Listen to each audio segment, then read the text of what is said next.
how Alex Eala has carried Philippine tennis forward. Melbourne Park saw an unusual crowd pour into Court 6 for a first-round match at the 2026 Australian Open. It was a scene that felt rather out of place, as that kind of attention is usually reserved for the tournament's latter stages.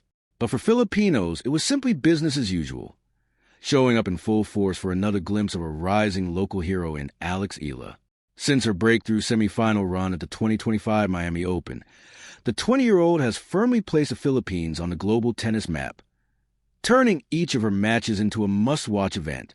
She backed up that surge with steady improvement on tour, continually sharpening her game while climbing the WTA rankings and proving that her Miami run was no fluke. That rise soon translated into tangible milestones. Eala earned direct entry into the main draws of all 4 Grand Slam tournaments and etched her name into history as the first Filipina to record a U.S. Open singles victory, doing so against Clara Tauson. Each result carried more weight than just a win or a ranking bump. It reinforced her legitimacy on the sport's biggest stages. And despite her early exit at the Australian Open, her loss against Alicia Parks became a reflection of the growing clamor surrounding her back home. The packed stands and vocal Filipino support underscored how much momentum she has generated for the sport in the country. And that defeat quickly turned into another opportunity, as it opened the door for Eala to represent the flag just days later in the inaugural Philippine Women's Open, the first WTA-sanctioned tournament ever held in the country. It is hard to imagine the Philippines hosting a WTA tournament of any sort had it not been for the emergence of Eala. Instead, a statement has now been made that the country is finally ready to be part of the global tennis conversation. With a WTA-sanctioned event staged on home soil for the first time, Eala's presence also gave the tournament instant legitimacy, turning it into a symbol of how far Philippine tennis has come and where it hopes to go next.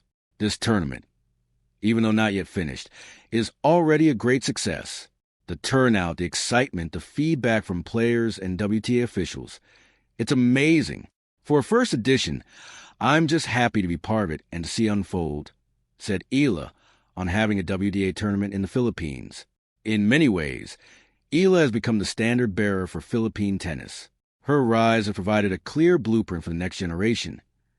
Elite junior development, patience on the Pro Tour, and the belief that Filipinos can compete in tennis. But for now, there's still work to do with local female players. Filipina participants like Teniel Maitis, Elizabeth Abarque, Kay Emina, and the doubles pairing of Angeline Alcala and Joanna Pena all went winless.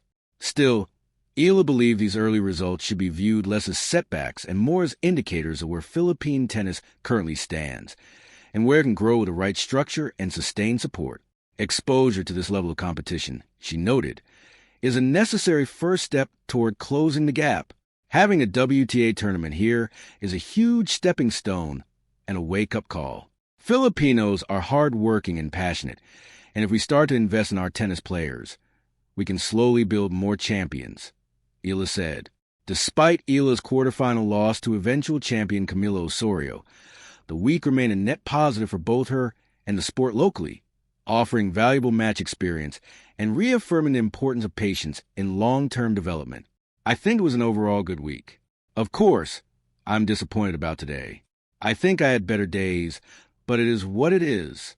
I just have to accept it, and there's always next weekend, Eala added. Beyond the results, Eala's return home reinforced her growing role as both competitor and a catalyst. Her presence elevated the tournament's profile, drew attention to the developmental gaps that still exist, and at the same time inspired younger players who now have a tangible example of what is possible. In defeat, just as much as in victory, Eala embodied the mindset she hopes the next generation will adopt: resilience, perspective, and a commitment to continual growth. I think just being so international with my profession and finding myself in different places in the world, I find that where you come from becomes a big part of who you are. It really allows you to appreciate really where you come from, your culture, and it really makes you proud to be Pinoy, Eala said. As the Philippine Women's Open ushers in a new chapter for the country, Eala stands at its center, not just as a participant, but as its driving force. She is currently competing at the Mubadala Abu Dhabi Open, where the number 45 ranked Eala beat Zeynep Somnez to advance to the round of 16. At only 20, she is already shaping the future of the sport, carrying the flag with confidence and clarity. And with a country firmly behind her, Alex Eala is no longer just a rising star. She is the benchmark and the beginning of something much bigger for Philippine tennis.